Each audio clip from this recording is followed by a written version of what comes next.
ایک نبی آئے حضرت یحییٰ علیہ السلام، ان کے زمانے میں ایک بادشاہ تھا، اس بادشاہ کی کئی بانیاں تھیں، کئی بیویاں تھیں، کئی لونیاں تھیں، اسے اپنی بھانجی بڑی پسند تھی، تو اس نے جو ہے اپنی بھانجی سے نکاح کرنا چاہا، تو بھانجی سے نکاح ان کی شریعت میں بھی ناجائز تھا، جس طرح ہماری شریعت میں بھانجی سے نکاح نہیں ہو سکتا، ان کی شریعت میں بھی بھانجی سے نکاح نہیں ہو سکتا۔ حضرت یحییٰ علیہ السلام ان کے سامنے ڈٹ گئے، کہنے لگے میں تجھے اس کی اجازت نہیں دیتا، میں تجھے حکم خداوندی سناتا ہوں کہ بھانجی سے نکاح نہیں ہو سکتا۔ اعوذ باللہ من الشیطان الرجیم، بسم اللہ الرحمن الرحیم۔ وَإِذْ قُلْتُمْ يَا مُوسَىٰ لَن نَّصْبِرَ عَلَىٰ طَعَامٍ وَاحِدٍ، اور جب کہا تم نے اے موسیٰ ہم ہرگز صبر نہ کریں گے ایک ہی طرح کے کھانے پر، فَادْعُ لَنَا رَبَّكَ يُخْرِجْ لَنَا مِمَّا تُنبِتُ الْأَرْضُ مِن بَقْلِهَا،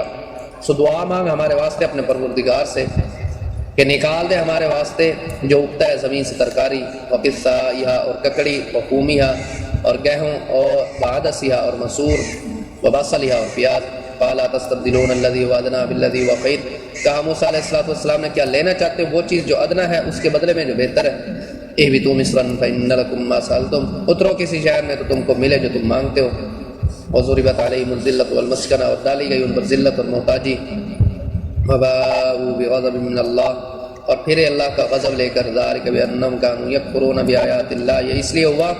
کہ نہیں مانتے تھے احکام خداوندی کو، وَيَقْتُلُونَ النَّبِيِّينَ بِغَيْرِ الْحَقِّ، اور خون کرتے تھے پیغمبروں کا ناحق، ذَلِكَ مِمَّا عَصَوا وَكَانُوا يَعْتَدُونَ، یہ اس لیے کہ نافرمان تھے اور حد پر نہ رہتے تھے۔ وَإِذْ قُلْتُمْ يَا مُوسَىٰ لَن نَّصْبِرَ عَلَىٰ طَعَامٍ وَاحِدٍ، کھا کھا کر تنگ آ چکے تھے نا، عاجز آ چکے تھے، کہنے لگے موسیٰ ہم اس ایک قسم کے کھانے پر جو ہے صبر نہیں کر سکتے۔ نہ شکری دیکھیے، او بھائی اس چیز کو تو دیکھتے ہو،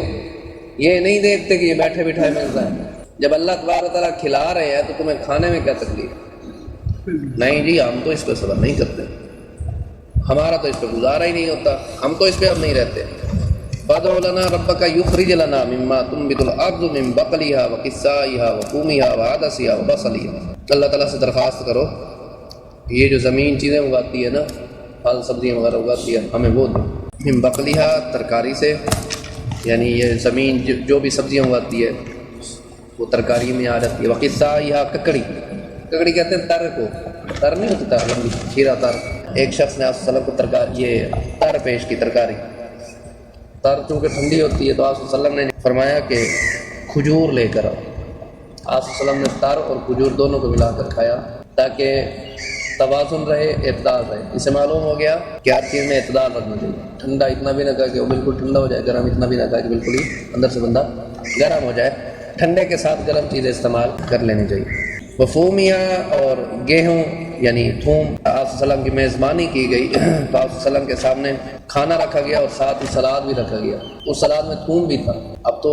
تھوم ویسے کچا بھی کھایا جاتا ہے، پکا کر بھی کھایا جاتا ہے، تو آپ صلی اللہ علیہ وسلم نے تھوم کو نہ کھایا۔ صحابی نے عرض کی یا رسول اللہ کیا تھوم حرام ہے؟ آپ صلی اللہ علیہ وسلم نے فرمایا جس چیز کو اللہ نے حلال کیا ہے میں اس کو حرام کیسے کر سکتا ہوں؟ لیکن یہ ہے کہ تھوم میں، لہسن میں چونکہ بدبو ہوتی ہے، اور میں ان سے ہم کلام ہوتا ہوں جن سے تم ہم کلام ہوتے ہی نہیں، فرشتوں سے، فرشتوں کو جو ہے بدبو سے نفرت ہے، اس وجہ سے میں تھوم اور یہ لہسن وغیرہ نہیں کھا رہا۔ اسی سے آپ یہ مسئلہ بھی سمجھ لیں، یہ سگریٹ ہو گئی، حقہ ہو گیا، اس میں بھی چونکہ بدبو ہوتی ہے، علماء کرام نے یہ مسئلہ لکھا ہے کہ بدبودار چیز کھا کر مسجد میں نہیں آنا چاہیے، ٹھہر جائے جب اس کی بدبو ختم ہو جائے پھر آ کر جو ہے مسجد میں آئے۔ مسجد میں اور جگہ بھی کی بنسبت فرشتوں کی تعداد ہوتی ہے، فرشتوں کو چونکہ ان چیزوں سے تکلیف ہوتی ہے تو بہرحال انہوں نے ان چیزوں کا مطالبہ کیا، ترکاریوں کا، ککڑی کا، گیہوں، مسور کی دال، وعدسیہا دال دے، عدس اصل میں کہتے ہیں مسور کی دال کو، لیکن عربی حضرات آج کل جو ہے عدس ہر قسم کی دال کو کہتے ہیں، وبصلیہا اور پیاز بھی ہمیں لا کر دے، ہم نے تو اب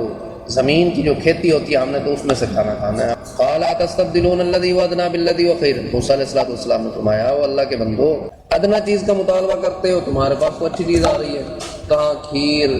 کہاں بھٹیر اور کہاں یہ سبزیاں، وہ چیز لینا چاہتے ہو جو ادنا ہے اس چیز کے بدلے میں جو اس سے بھی بہتر ہے۔ تو اللہ تعالیٰ نے فرمایا ٹھیک ہے اگر اس چیز کا مطالبہ ہے تو وادی دی چونکہ اونچائی میں تھی، وہاں کاشت تو ہو نہیں سکتی تھی، کھیتی باڑی تو ہو نہیں سکتی تھی، جاؤ کسی ملک میں جاؤ، کسی شہر میں جاؤ، وہاں یہ کام کر لینا، بیج لے لینا، بو دینا اور تم یہ سارا کچھ حاصل کر لو گے، کھیتی کر لو گے۔ لیکن یاد رکھنا جیسے ہی تم بیج ہاتھ میں پکڑو گے تمہارے لیے یہ جو آسمانی میزبانی تھی وہ ختم ہو جائے، سزا پوری ہو چکی تھی، وادی سے نکلے قریب ہی ایک شہر پڑتا تھا، تو اس شہر میں جو ہے انہوں نے قیام کیا کھیتی باڑی کی، اللہ تبارک و تعالیٰ کی طرف سے آسمانی میزبانی ختم ہو گئی، اللہ تبارک و تعالیٰ نے ان پر ذلت اور محتاجی ڈال۔ دیکھیں نا، اب وہ اللہ تبارک و تعالیٰ کی طرف سے تھا، ہر کسی کے لیے وہ ایک حساب سے آتا تھا، کسی کو کوئی فقر نہیں تھا، کسی کو کوئی فاقہ نہیں تھا، اللہ تبارک و تعالیٰ ہر کسی کو اس کی ضرورت کے مطابق کھلا رہے تھے۔ اب یہ انہوں نے جو ہے اپنی طرف سے ایسے ٹانگ اڑائی، ظاہری بات ہے ذلیل بھی ہو رہے ہیں، کھیتی باڑی کر رہے ہیں، پریشانی ہو رہی ہے، کبھی اناج پورا ہو رہا ہے، کبھی نہیں پورا ہو رہا، تو اللہ تعالیٰ نے یہ ذلت اور محتاجی ان پر ڈال دی۔ یہ اللہ تعالیٰ کی نافرمانی تھی، میزبانی کا انکار کر رہے ہیں کہ ہم آپ کی میزبانی قبول نہیں کرتے۔ اسی وجہ سے تو کہا گیا نا کہ عید کے دن روزہ رکھنے کی اجازت نہیں ہے، کہ اللہ تبارک و تعالیٰ ایمان والوں کی میزبانی کرتے ہیں، لیکن انہوں نے یہی کام کیا، انہوں نے اللہ تعالیٰ کی ناشکری کی، وباءوا بغضب من اللہ تعالیٰ کا غضب لے کر واپس لوٹے۔ ان کی ایک یہ بری عادت بھی تھی کہ وہ انبیاء علیہ السلام کو قتل کر ڈالتے ہیں، شہید کر ڈالتے ہیں۔ کسی بھی شخص کو قتل کرنے کی صرف 3 وجہ ہے، 3 وجہوں سے کسی کو قتل کیا جا سکتا ہے، اس کے علاوہ کسی کو قتل کرنے کی اجازت نہیں۔ مسلمان ہو اور مسلمان ہونے کے بعد وہ مرتد ہو جائے، 3 دن اس کو مہلت کے دو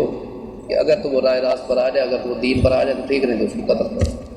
اور دوسرا، شادی شدہ مرد اور عورت اگر زنا کریں تو ان کو بھی مار دو، رجم کر دو۔ اور تیسرا یہ ہے کہ کوئی شخص کسی کو ناحق قتل کرے تو اس کے بدلے میں اس کو قتل کر دو۔ یہ 3 صورتیں ہیں کسی کو قتل کرنے کی، اس کے علاوہ اجازت نہیں ہے۔ اور انبیاء علیہ السلام تو ویسے معصوم ہوتے، انہوں نے نبیوں کا قتل عام کیا، اللہ تعالیٰ کا غضب لے کر لوٹے۔ اسی وجہ سے تھا کہ جو وہ نافرمانی کرتے تھے، حکم عدولی کرتے تھے، انبیاء علیہ السلام کو قتل کرتے تھے۔ ایک نبی آئے حضرت یحییٰ علیہ السلام، تو ان کے زمانے میں ایک بادشاہ تھا، اس بادشاہ کی کئی بانیاں تھیں، کئی بیویاں تھیں، کئی لونیاں تھیں۔